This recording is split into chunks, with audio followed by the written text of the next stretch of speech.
2017 is widely recognized as one of the greatest years in gaming of all time. And for the original Nintendo Switch, it was an absolutely legendary launch year with a lineup of games that can't be rivaled. Or can it? I've been looking at and analyzing the Switch 2's launch year lineup, and I think it has what it takes to go head-to-head, toe-to-toe with the OG Switch's 2017 lineup. But which system will have the best lineup when it's all said and done? Well, in today's video, it's the original Nintendo Switch's 2017 versus the Nintendo Switch 2's 2025. All right, so to determine which system has the overall best launch year lineup, we're going to take a look at things in totality. We're going to take a look at 4 key categories to determine which system comes out on top. We're talking about your first-party heavy hitters, first-party ports, third-party games, and indie games. And in the case of a tie, we have a special tiebreaker category that may tip the scales in one system's favor. So you're going to want to stick around for that. What's up, everyone? This is Justin, and welcome to Just Keep Playing. Please join me today as we take a look at the Nintendo Switch's 2017 versus the Nintendo Switch 2's 2025 and determine which system has the best launch year lineup. And hey, while you're here, if you're excited for the Nintendo Switch 2, if you're feeling that hype, please consider joining me on that Nintendo Switch 2 journey and hit that like and subscribe button. Round 1. All right, so we're going to kick things right off the bat with our first party heavy hitters. Now, I know that initially the Switch's 1-2 punch of The Legend of Zelda Breath of the Wild and Mario Odyssey could seem like a hard 1-2 combo to overcome. And yes, I'm including Breath of the Wild as a first-party heavy hitter and not a first-party port because I look at it as more of a dual release, which will come into play here in just a moment. And then when you add things like Splatoon 2, a new IP in ARMS, Fire Emblem Warriors, and Xenoblade Chronicles 2, that is for sure a stacked lineup that's hard to beat. But the Switch 2 is no slouch when it comes to this category. Switch 2 has some for sure big time first party heavy hitters coming out in 2025. The games that we know of for sure coming out this year, we have Mario Kart World, Donkey Kong Bonanza, Metroid Prime 4 Beyond, Pokemon Legends ZA, Dragon Drive, and Hyrule Warriors Age of Imprisonment. Now, when you look at these lists side by side, things are actually looking pretty even overall. On the 2017 OG Switch side, you have 2 surefire generational game of the year type of games in Breath of the Wild and Mario Odyssey. Now, whether or not the Switch 2 will have 2 games that could crack that 97 overall on Metacritic, that remains to be seen, and that is really hard to do. The closest one on this list on the Switch 2's list that I could see maybe getting close to that 97-ish on Metacritic would be Metroid Prime 4 Beyond. Mario Kart World, I think that's going to be very highly rated and should get the Metacritic must-buy seal of approval. But I see that one as being more of a lower 90s type of game. The wild card here is Donkey Kong Bonanza. We don't officially know who exactly is making this game. It looks like the Mario Odyssey team, but it could also be made up of members of NST, or it could be another studio, but we don't exactly know the true pedigree behind Donkey Kong Bonanza. But it definitely looks like the Mario team.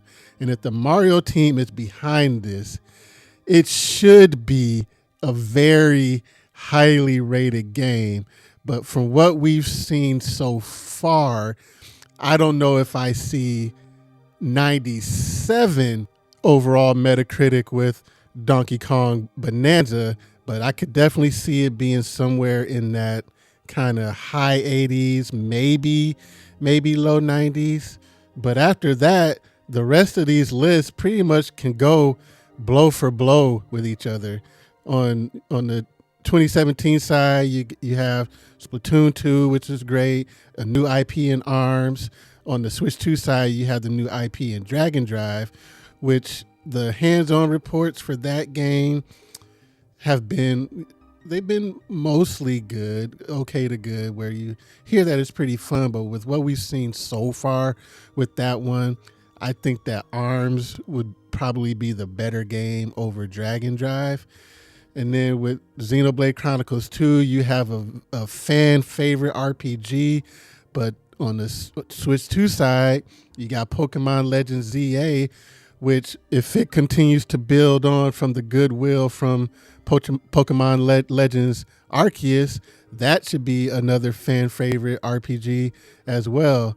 And then again, back on the 2017 Switch side, you had the Fire Emblem Warriors, and on Switch 2, we have Hyrule Warriors. And me personally, when it comes to these Warriors type of games, I prefer the ones that aren't just fan servicey. Those are cool and everything, but I prefer the ones that have a defined story, like Age of Calamity and Three Hopes.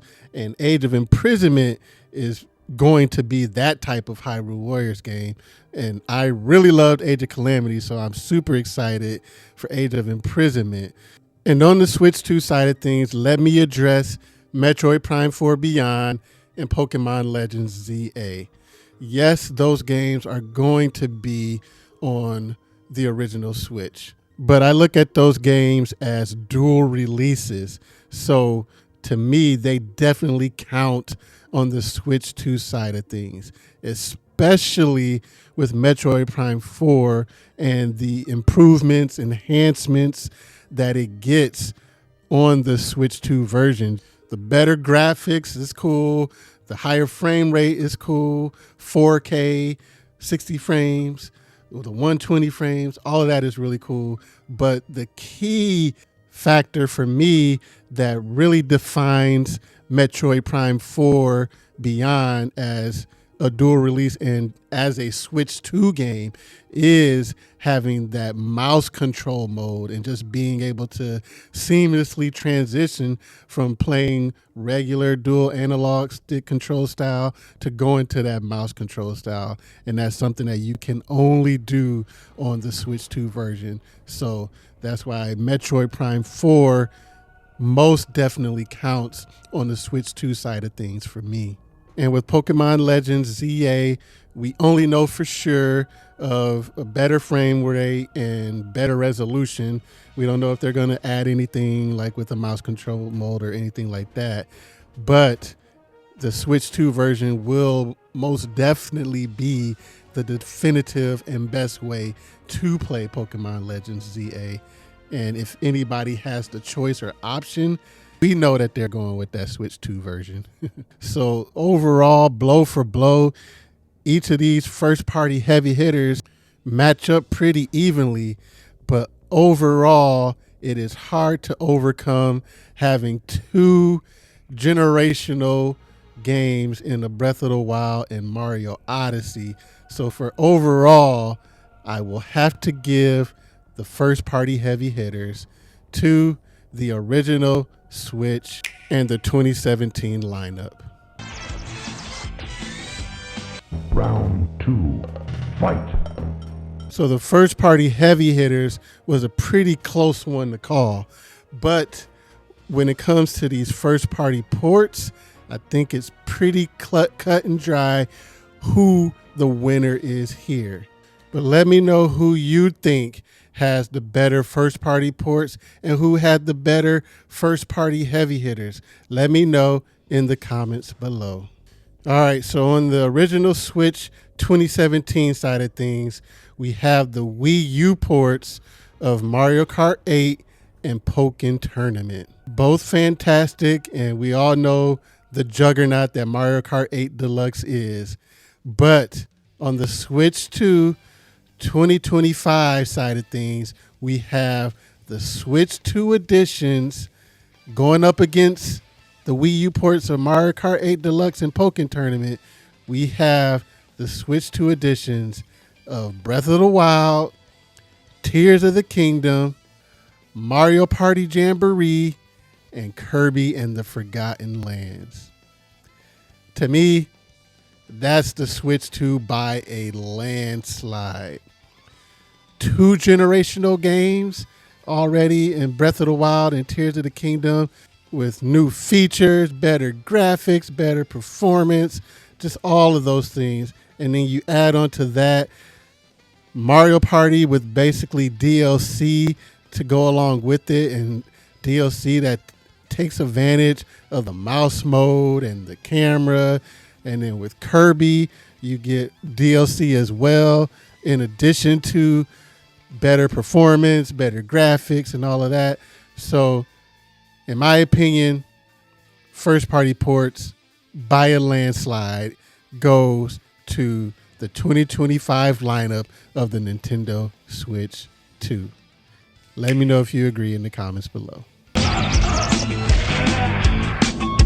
So far, we have a tie on our hands, with one of them being a pretty close decision and the other one being a landslide victory. Coming up, I think we have another close call and another landslide, but in what category? And will we need to use our tiebreaker? Stay tuned as we get back to things and take a look at the indie side.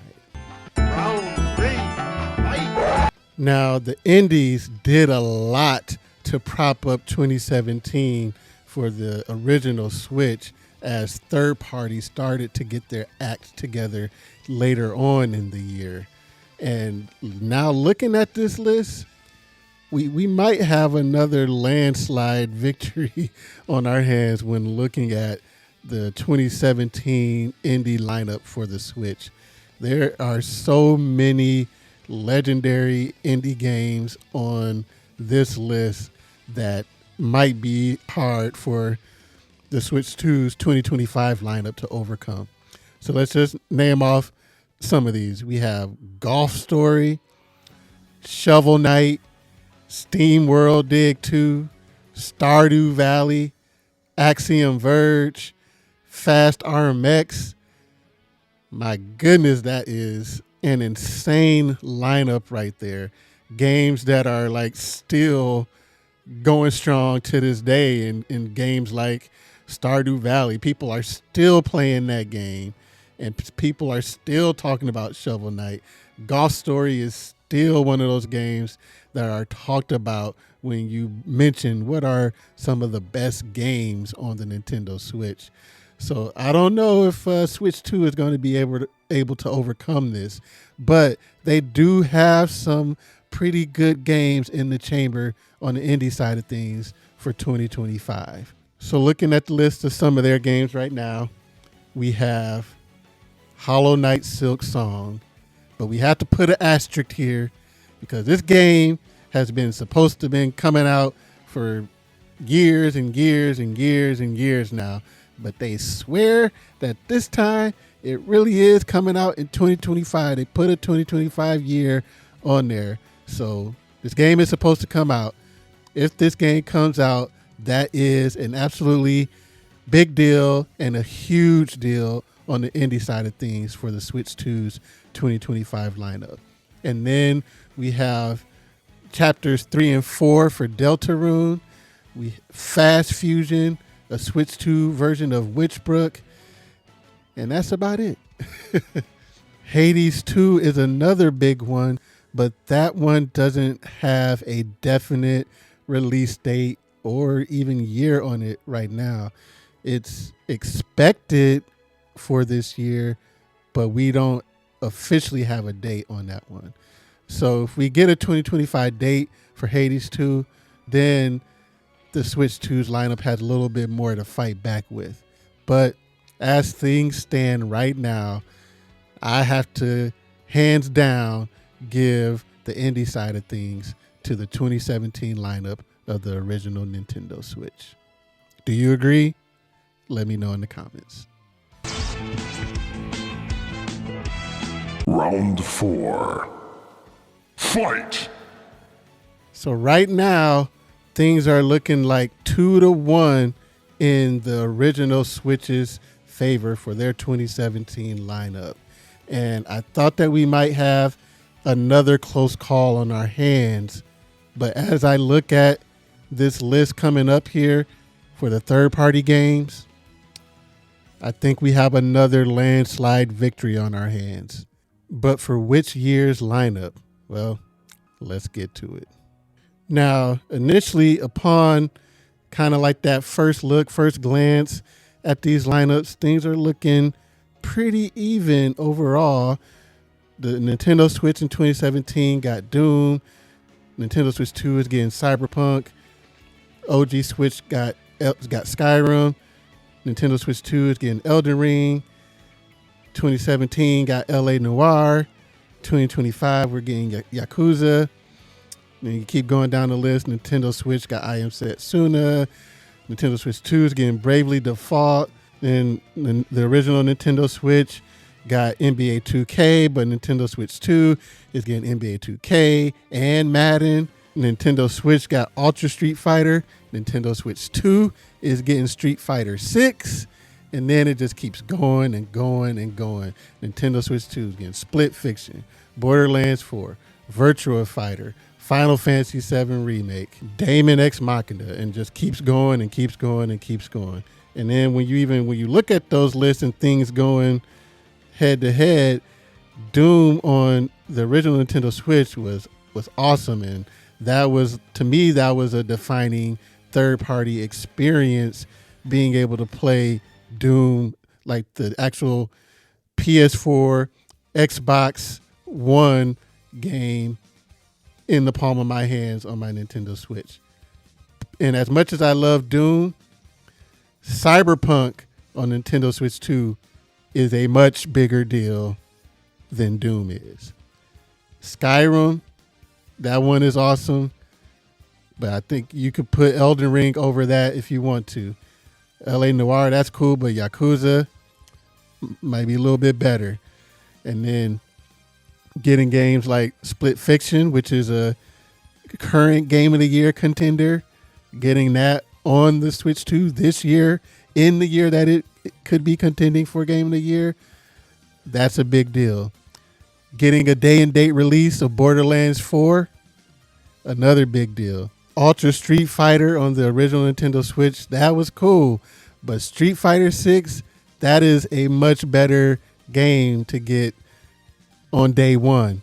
And then you talk about Final Fantasy VII Remake with talk of the entire series coming to the Switch. And then games like Hitman with original content and Hogwarts Legacy, Tony Hawk's. The list just keeps going and going and going. And in my opinion, on the third party side of things, the 2025 lineup for the Nintendo Switch 2 is far superior to the 2017 lineup of the Nintendo Switch. So that puts us at Nintendo Switch 2017 lineup with 2, with the first party heavy hitters and the indie side of things, and then the Nintendo Switch 2's 2025 lineup with 2 as well, with the first party ports and the third party games. So that means we need to bring in our tiebreaker. And what could that be? Final round. Fight. Now, when deciding on what could I use as a tiebreaker, I decided that I couldn't use backwards compatibility against the original Switch, because that just isn't fair. There's no way for it to be backwards compatible with the Wii U.